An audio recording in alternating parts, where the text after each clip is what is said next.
Assalamualaikum warahmatullahi wabarakatuh. Bismillahirrahmanirrahim. Alhamdulillahilladzi atana bil wahidiyati bifadli rabbina. Alhamdulillahi salatu wassalam alaika wal ali ayya khairul anam. Rabbun karim wa anta dhu hulukin azim fashfa'lana indal karim. Ya ayyuhal ghausu salamullah alaika rabbini biidznillah wandur ilayya sayyidi binadrah musilati lil hadratil aliyah amma ba'du. Bihadratil mukarramin wal mukarramat yang senantiasa kami muliakan, para hadirin pemirsa di rumah yang senantiasa kami hormati, yang senantiasa dirahmati Allah Subhanahu wa ta'ala.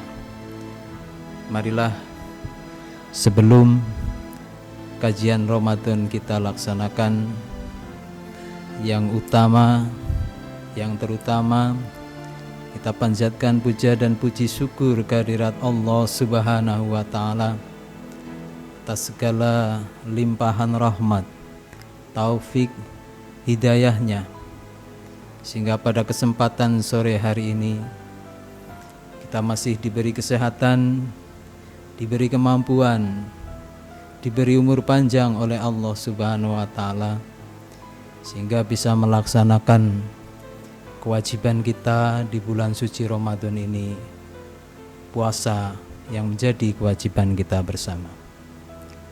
Kedua kalinya sholawat dan salam yang seindah-indahnya, yang semurni-murninya kita haturkan pada junjungan kita Nabi besar Muhammad sallallahu alaihi wasallam beserta keluarga dan para sahabatnya dan juga para pengikutnya, sehingga sampai kepada kita semuanya.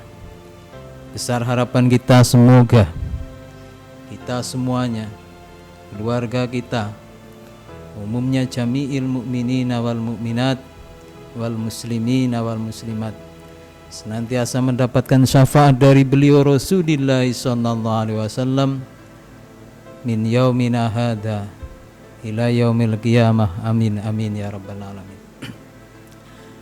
Salam ikraman wa ta'ziman wa mahabbatan kita haturkan pangkuan para awliya illah ahbabillah min awalihim ila akhirihim, khususan khosoh beliau ghusyada zaman radhiyallahu ta'ala anhu. Besar harapan kita semoga beliau Rasulullah sallallahu alaihi wasallam dan juga beliau ghusyada zaman radhiyallahu ta'ala anhu senantiasa berkenan memberikan janggungan syafaat, tarbiyah, nadrohnya kepada kita, sehingga dengan doa restunya kita senantiasa dibimbing, diberi petunjuk, diarahkan ke jalan yang benar, jalan yang diridhoi oleh Allah Subhanahu wa ta'ala. Hadirin pemirsa yang kami muliakan, pada kesempatan sore hari ini, izinkan diri pribadi kami untuk menyampaikan satu tema berkenaan dengan ilmu. Bahwasanya di dalam kitab Ta'limul Muta'alim dijelaskan, ala la tanalul ilma illa bisyiddatin sa'umbika an majmu'iha bibayanin. Ingatlah, orang akan mencapai, orang akan memperoleh, orang akan mendapatkan ilmu apa saja harus menetapi 6 syarat. Yang pertama adalah dzukain, cerdas. Ini adalah syarat utama orang kita atau anak-anak kita modal bisa mendapatkan ilmu adalah satu, cerdas. Karena dengan kecerdasan inilah, dengan modal inilah, dengan syarat inilah anak tersebut atau kita akan mendapatkan ilmu yang kita damba-dambakan, akan mendapatkan ilmu-ilmu yang kita harapkan. Yang kedua, wahirsin, ambisi. Jadi kita punya ambisi untuk memperoleh ilmu tersebut. Ketika ilmu agama yang kita tuju, ketika ilmu agama yang kita harapkan bisa kita terima, bisa kita dapatkan, harus dilandasi dengan hirsin, berambisi, ada semangat. Ada satu kesemangatan yang penuh, yang besar untuk meraih, memperoleh ilmu tersebut. Yang ketiga, wastibarin, sabar. Landasan sabar inilah yang perlu ditanamkan oleh para pencari ilmu, para penimba ilmu, ilmu apapun, terutama ilmu yang diridhoi oleh Allah Subhanahu wa Ta'ala. Ilmu kesadaran pada Allah juga harus dilandasi dengan kesabaran. Sabar. Yang keempat, wabulghatin.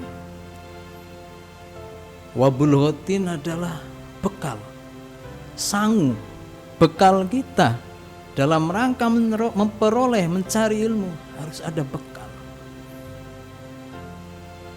Sehingga ada pepatah mengatakan, ikhtari rokik qabla torik, wa ikhtari jar qabla dar. Ikhtari rokik, pilihlah teman, qabla torik, sebelum kau bepergian.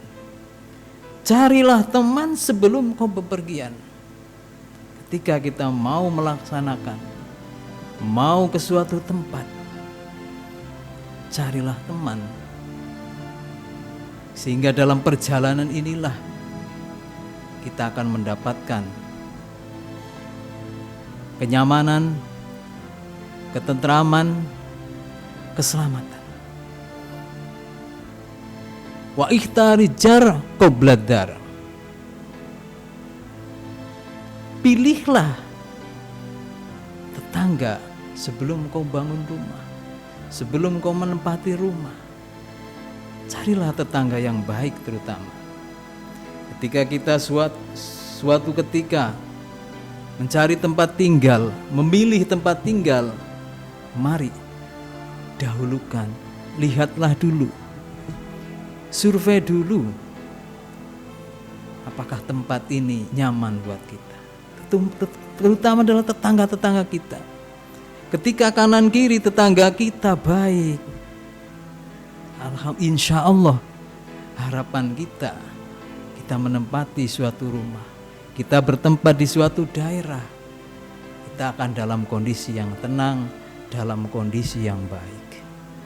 Ketika kita berkumpul dengan orang ahli ibadah, ketika kumpul kita, teman-teman kita, tetangga kita ahli ibadah, insya Allah ini akan membawa hati kita ikut serta rajin dan tekun ibadah kepada Allah Subhanahu wa Ta'ala.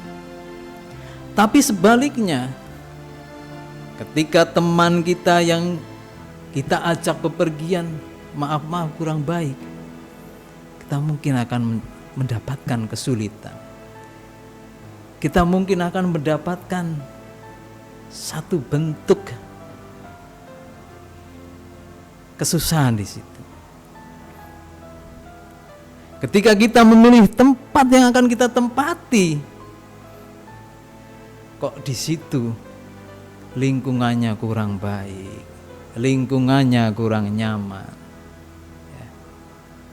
akan mendukung kita, akan membawa kita, kita kemungkinan akan terpengaruh dengan suasana di sekitar kita. Jadi mari dalam kesempatan ini kami, diri pribadi saya mengajak, pilihlah teman yang baik, pilihlah tempat yang baik. Kita bertawakal kepada Allah Subhanahu wa Ta'ala. Ketika kita upayakan niat kita baik, insya Allah kita akan dipertemukan dengan teman-teman yang baik. Kita akan ditemukan tempat-tempat yang baik, teman, tempat yang di situ bisa mengajak kita sadar kepada Allah, pengabdian kita kepada Allah wa rasulihi sallallahu alaihi wasallam. Yang kelima, syarat orang mendapatkan ilmu, wa irsadu ustadin, petunjuk dari guru. Ada guru yang membimbing kita, sehingga adabnya orang yang menimba ilmu harusnya. Ketika anak-anak kita pesantrenkan, ini adalah adab. Mencari ilmu, menuntut ilmu, kita carikan pesantren-pesantren yang baik. Kita carikan guru-guru. Kita carikan lembaga pendidikan yang baik pula, yang nantinya harapan kita sendiri sebagai pencari ilmu atau anak-anak kita yang kita taruh di tempat-tempat pendidikan itu kelak akan mendapatkan ilmu yang bermanfaat dan barokah. Yang keenam adalah watuli zamanin, cukup lama masanya. Jadi dalam memperoleh ilmu, dalam proses pencarian ilmu butuh waktu yang cukup lama. Kita masih ingat ketika kita menimba ilmu di TK Taman Pendidikan ditempuh 2 tahun. Ketika masuk sekolah dasar 6 tahun. Sekolah menengah 3 tahun. Sekolah menengah atas 3 tahun dan seterusnya. Berarti menunjukkan apa? Orang ingin mencari ilmu, orang ingin mendapatkan ilmu, meraih ilmu buat bekal selanjutnya, ini butuh proses waktu yang lama dalam rangka mendapatkan ilmu tersebut. Watuli zamanin. Hadirin pemirsa yang kami muliakan, yang senantiasa dirahmati Allah Subhanahu wa Ta'ala. Dalam puasa inilah banyak sekali ilmu-ilmu yang bisa kita dapat, ilmu-ilmu yang senantiasa bisa kita raih. Mulai dari media elektronik, kita bisa dilihat di channel-channel TV nasional. Tiap mau berbuka puasa ada tausiah, tiap mau sahur ada tausiah, tiap waktu-waktu tertentu banyak sekali ustadz-ustadz yang menyampaikan ilmunya, yang menyampaikan ilmu pengetahuannya, berbagi ilmu. Inilah, mari di momen yang baik, yang penuh barokah ini, kita manfaatkan dengan sebaik-baiknya. Kita manfaatkan semuanya itu untuk menjadi ilmu-ilmu yang membawa kita sadar kepada Allah wa rasulihi sallallahu alaihi wasallam. Artinya dengan ilmu tersebut sadar kita kepada Allah Subhanahu wa Ta'ala semakin tinggi. Pengabdian kita kepada Allah Subhanahu wa Ta'ala semakin yakin. Istiqomah kita ketika melaksanakan ibadah kepada Allah senantiasa baik. Karena tujuan utama kita diciptakan oleh Allah Subhanahu wa Ta'ala. Wa ma khalaqtul jinna wal insa illa liya'budun. Dan tidak aku ciptakan bangsa jin dan manusia kecuali bangsa jin dan manusia itu aku ciptakan untuk beribadah, mengabdikan diri kepadaku, pada Allah Subhanahu wa Ta'ala. Artinya kita terlahir sebagai manusia, diwujudkan lengkap sebagai manusia, sempurna sebagai manusia. tujuan Allah adalah untuk liya'budun, beribadah kepada Allah. Nah, beribadah kepada Allah ini banyak macamnya. Aktivitas kita dalam sehari bisa kita larikan nilainya ibadah kepada Allah Subhanahu wa Ta'ala. Mulai dari bangun pagi kita, ketika niat kita baik, bangun pagi kita niatkan lillahi ta'ala, melaksanakan perintah Allah Subhanahu wa Ta'ala. Kita isi hari-hari kita niatkan untuk beribadah kepada Allah. Insya Allah niat-niat baik kita akan dinilai ibadah oleh Allah Subhanahu wa Ta'ala. Diam kita ketika kita niati lillahi ta'ala, nilainya ibadah di hadapan Allah Subhanahu wa Ta'ala. Bicara kita ketika kita niatkan hanya melaksanakan perintah Allah lillahi ta'ala, ya bicara kita nanti akan bermanfaat dan nilainya ibadah oleh Allah Subhanahu wa Ta'ala. Untuk itu mari sedikit bisa kami sampaikan. Mari dalam bulan puasa, bulan yang penuh barokah, bulan yang penuh kemuliaan, kita isi hari-hari kita, waktu-waktu kita arahkan untuk senantiasa beribadah kepada Allah Subhanahu wa Ta'ala. Puncaknya apa-apa yang kita pelaksanakan, amal-amal kebaikan yang kita lakukan, ini dinilai ibadah oleh Allah Subhanahu wa Ta'ala, sehingga menjadi amal-amal yang diridhoi, diterima oleh Allah Subhanahu wa Ta'ala. Terima kasih atas segala perhatiannya, dan tak lupa kami sampaikan selamat berbuka puasa. Semoga puasa kita kemarin, sekarang, dan seterusnya dalam satu bulan ini senantiasa mendapatkan keberkahan, kemanfaatan oleh Allah Subhanahu wa Ta'ala, manfaat barokah buat kita semuanya. Demikian yang bisa kami sampaikan. Terima kasih atas segala perhatiannya dan mohon maaf atas segala kesalahan dan kehilafan. Kami akhiri, wabillahi taufiq wal hidayah, wa min rasulillahi sallallahu alaihi wasallam syafa'ah, wa min wasiyadah zaman an-nadrah barakah. Wassalamualaikum warahmatullahi wabarakatuh.